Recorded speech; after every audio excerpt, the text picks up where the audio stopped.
Alors voilà, bonsoir. C'était un petit florilège de moments de chansons qu'on a eu cette année, l'année dernière. Renaud était venu présenter son disque en ch'timi.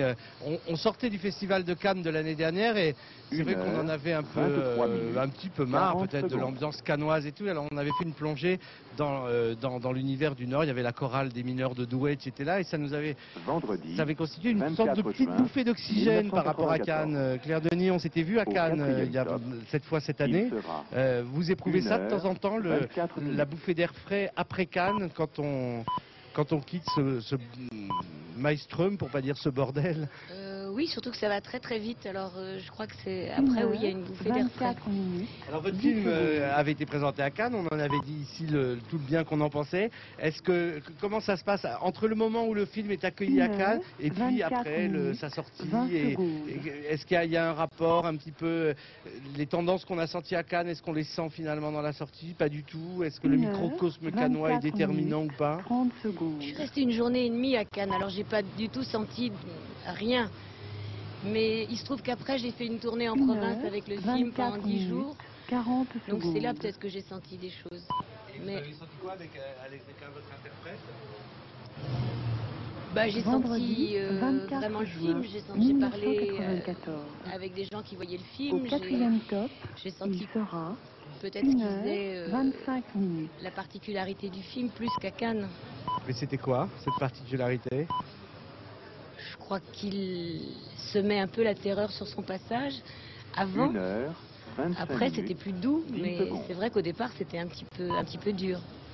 C'est J'ai pas sommeil, je rappelle le titre de ce film. Alors j'ai dérogé à la règle qui voulait que je n'ai ce soir que des gens que j'avais déjà eu au Cercle de Minuit. Et ça fait déjà beaucoup, je les ai pas évidemment tous. Et puis j'avais envie d'inviter Jacques Rosier, d'abord parce que si on avait continué un petit peu plus longtemps, on aurait sans doute fini la saison avec lui.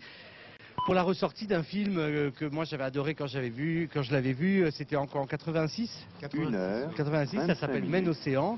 Et il ressort là début juillet. De ressortir un film. Alors voilà, c'est exactement la question que je voulais vous poser. Qu'est-ce que ça veut dire ressortir un film? Et quand on met son réalisateur, comment on s'y rapporte? J'ai eu, le film a eu des vicissitudes, il est passé par un purgatoire.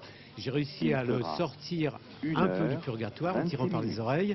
Et maintenant, il y a une salle qui va le sortir. Alors il va sortir une semaine ou tout l'été, ça va dépendre.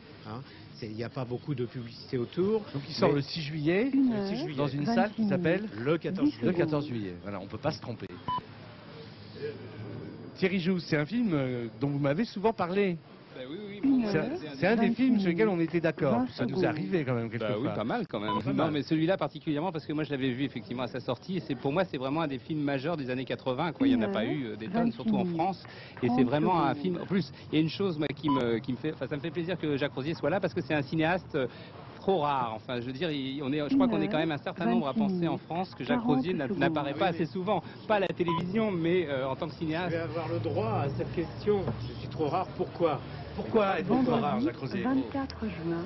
Vous avez le droit à cette question. Je me provoque là moi-même. J'ai le droit à la question. C'est peut-être parce que je suis très paresseux. 1h27 minutes. Oui, je ne parle pas près du micro. Alors vous voyez, j'ai même la paresse de rapprocher le micro. Non, je suis très paresseux. Je ne sais pas si vous me croyez ou pas. Je ne sais pas si Thierry Jousse me croit. C'est-à-dire que comme tous les paresseux, vous travaillez beaucoup en fait. C'est une définition. Toute la nuit, Thierry. Pour Rosier, c'est pas un sophisme. C'est une définition de la paresse, oui. Je crois même que c'est une définition donnée par Jean Renoir dans cette interview. J'ai entendu ça ces jours-ci. Non, la justification, elle est longue et compliquée. J'aurais besoin de toute la soirée pour expliquer. Alors il vaut mieux dire ça. 27 minutes. Ah bah allons-y, oui. Allez-y alors. Ah oui, mais c'est pas moi qui parle. Vous me me posez des questions aussi. Qu'est-ce que c'est pour un réalisateur comment on se rapporte à un film quand on ressort? Il y a plusieurs sortes de réalisateurs. Un réalisateur qui travaille beaucoup, qu'est-ce que c'est? Quels sont les réalisateurs qui travaillent beaucoup en France en ce moment? 4, 5 peut-être. Qui sont dans un système. Moi je suis dans un autre système, je suis dans une autre galaxie. Bon. Qu'est-ce que c'est que cette autre galaxie? C'est-à-dire essayer de garder l'indépendance, faire des films comme j'ai envie de les faire. C'est-à-dire pas forcément avec des gens au box-office. Alors ça fait beaucoup plus de difficultés, c'est-à-dire il faut aussi que je m'occupe de trouver les financements ou que je trouve des partenaires qui m'aident à trouver les financements. Je ne peux m'entendre qu'avec un certain type de partenaires, des producteurs un peu aventuriers. C'est déjà du temps, il faut les trouver. Les acteurs qui ne sont pas forcément au box-office, je vais beaucoup au théâtre, je vois beaucoup d'émissions de télévision et j'essaie de les imposer. Et puis il y a tout ce qu'il y a à côté, la gestion des films anciens, les problèmes d'administration. C'est très ennuyeux, je suis en train d'ennuyer tout le monde là quand je dis ça. Mais c'est quand même pour moi, il y a une question qui me met toujours qui m'irrite beaucoup quand je présente un film. On me dit mais qu'est-ce que vous faites quand vous ne tournez pas? Jacques Rosier, qu'est-ce que vous faites quand vous ne tournez pas? J'ai droit là, c'est le festival. Alors j'ai des réponses. Génial, je me pose, il pose des questions. Qu'est-ce que je fais quand je tourne pas? Je dois dire, je regarde Tousser l'herbe, je regarde Tousser l'herbe, ou bien je me détourne du cinéma. Qu'est-ce que je peux dire encore? Oui, où je joue en bourse pour financer mes films, ou les courses de chevaux. Vous avez l'impression que l'état du cinéma s'aggrave je veux dire, depuis que vous commencez à travailler? Non, c'est contradictoire. C'est-à-dire qu'on est dans un moment de grande décadence et un moment de renaissance en même temps. Moi, je vois les deux. Il y a des jeunes réalisateurs ici. Bon, c'est vrai qu'il y a des choses, j'ai vu à Cannes, des films qui me donnent de l'espoir sur le cinéma français. Alors, on ne peut pas dire que... Mais c'est vrai qu'il y a une forme de décadence. On est à peu près comme on était au moment de la nouvelle vague, c'est-à-dire il y avait un cinéma qui était figé, il y a une structure commerciale, une structure de production qui est figée, et je crois qu'il faut la casser. Ne serait-ce que parce qu'elle n'est pas capable d'inventer beaucoup de nouvelles stars. On a tous besoin de stars pour faire du cinéma. On a tous besoin de grands acteurs, ils existent au théâtre, mais il faut les trouver, il faut les imposer. Alors ça tient à nous, réalisateurs, mais ça tient aussi aux gens qui ont le pouvoir de décision, c'est-à-dire les gens qui sont dans les chaînes de télévision maintenant. Alors là, vous avez répondu à toutes les questions que vous vous posiez, et la seule question que je vous ai posée, c'est ça fait quoi pour un réalisateur comme vous, la ressortie d'un film? On se rapporte comment à ce film des années après? Est-ce que c'est une œuvre achevée, lointaine? Est-ce qu'elle retrouve... Non, je suis très proche. Ça, vous n'avez pas répondu. Oui, je suis très proche du film. Je le connais bien. Je l'ai monté avec une monteuse. Je le connais par cœur. Je l'ai présenté plusieurs fois. Mais je le vis plutôt comme un coup de casino. Voilà. Je suis très désinvolte. Si le film plaît, je crois qu'il a des vertus pour plaire au grand public. S'il plaît, mais on sort dans une salle, encore une fois. Alors, ça va dépendre du sort dans cette salle. Si le film plaît, très bien, tant mieux. S'il ne plaît pas, tant pis, mais c'est une autre chance qu'on rejoue. Donc tous au 14 juillet, à partir du 6 juillet, salle du 14 juillet à Paris. Olivier Assayas, puisque Jacques Rosier vous a regardé en disant que vous étiez parmi ceux qui étaient plutôt du côté de la renaissance du cinéma français que de sa décadence, du moins c'est ce que j'ai cru. Vous sentez quoi? Un cousinage, une filiation, une dette? Non, enfin moi j'ai une très grande admiration pour Jacques Rosier. Moi ma seule déception, moi je suis ravi que Men Océan ressorte, mais je trouve effarant que Les Naufragés de l'île de la Tortue soit un film qui soit jamais montré, qu'on voit jamais du côté d'Orwell, qui est aussi qui sont l'un et l'autre deux films absolument magnifiques de Jacques et qui sont absolument qui passent pas à la télévision, qu'on voit pas en salle, etc. Et donc ça, par exemple, ça pourrait être une réponse à la question quoi faire entre les films. Mais je crois que Jacques s'en préoccupe quand même de les remontrer. Enfin bon, disons qu'en tout cas, il y a bien sûr, moi, je sais pas, je crois que dans le cinéma français, il ne manque pas d'exemples de grands cinéastes auxquels, je sais pas, auxquels on peut espérer, je sais pas, et en tout cas, dont on peut espérer suivre le chemin. Jacques, moi, c'est quelqu'un d'autre. Jean-Michel Rive, je vous ai invité la dernière fois que vous étiez venu. C'était notamment, bon, on avait parlé de Jean Carmet, mais on avait aussi parlé d'une initiative que vous aviez eue, qui était assez originale, et qui était par rapport à ce que vous aviez jugé être une sorte de sabotage de distribution de votre film Chacun pour toi, qui était sorti, je le rappelle, une semaine où je crois 14 ou 15 films français, après 18 films en tout sortaient la même semaine, donc ça a été une sorte d'hécatombe au niveau des entrées, et vous aviez loué une salle de cinéma à vous tout seul pour repasser ce film. Et alors évidemment, c'est pas revu depuis. Comment est-ce que ça s'est passé? Ça s'est passé bien parce que c'était au Max Linder et plein de gens sont venus, et c'est vrai que tout d'un coup, les gens disaient mais c'est bien, quand est-ce qu'il sort? Alors donc, voilà, il sortait là. C'était une après-première. Oui, c'était une après-première, exactement. Il sortait là, et puis peut-être qu'il va ressortir, parce qu'il y a une cassette qui va passer. Puis moi, comme je ne cherche pas des distributeurs c'est vraiment fatigant. Donc moi, je fais du théâtre, quoi. Je fais les brefs de comptoir qu'on a adaptés avec Gouriot.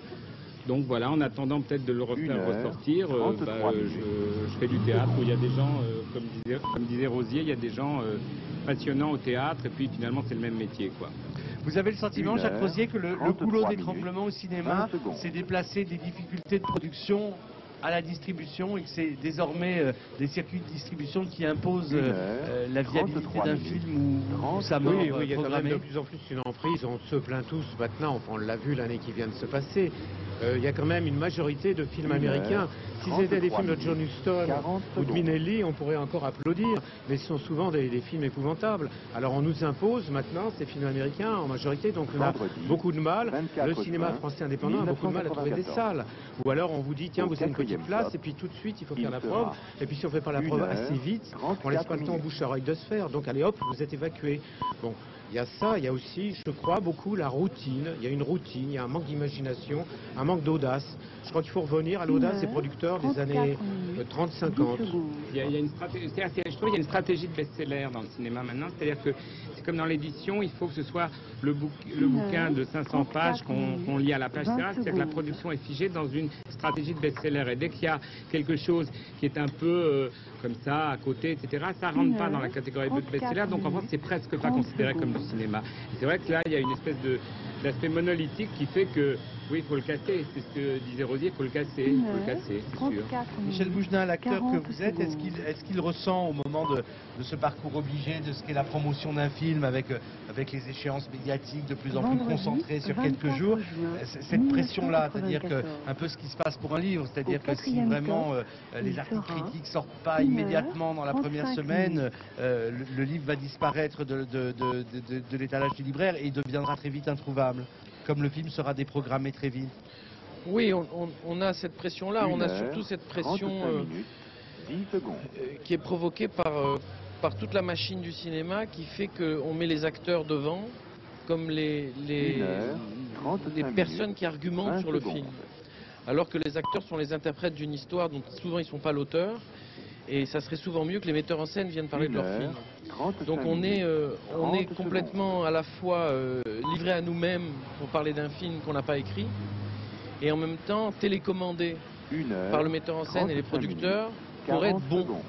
Mais on ne sait pas ce que c'est être bon quand on fait un 20h un dimanche soir et qu'on sait que c'est très important et que tout le monde nous dit que c'est très important et que toute la journée on nous en parle et que 15 jours avant on nous dit tu sais tu fais le 20h de Chazal, fais attention, c'est important pour la sortie du film. On arrive là, on est perdu. Bon, moi je me sens un peu mal après ce qu'a dit Monsieur Rosier parce que je fais partie des acteurs qui tournent, même si je tourne dans des aventures à chaque fois complètement affolantes et délirantes, même si je fais du cinéma quand le music-hall m'en laisse le temps. Mais c'est vrai que je fais ce métier depuis 20 ans, que j'ai tourné 12 films, et c'est vrai que l'imagination du cinéma ne m'a pas permis d'en faire plus souvent. Il faut dire que je ne l'ai pas vraiment cherché non plus, parce que je préfère être sur une scène que devant une caméra, mais c'est vrai que c'est des coïncidences qui font que les acteurs, à des moments donnés, trouvent la possibilité de s'exprimer vraiment dans des films. Moi, je crois que ce que j'ai entendu m'a beaucoup touché parce que j'aime beaucoup vos films. Mais je crois aussi qu'il y a des gens qui font des films, qui trouvent les moyens de les faire aujourd'hui et qui se battent contre tout ce système, avec ou contre, mais qu'on fait des films.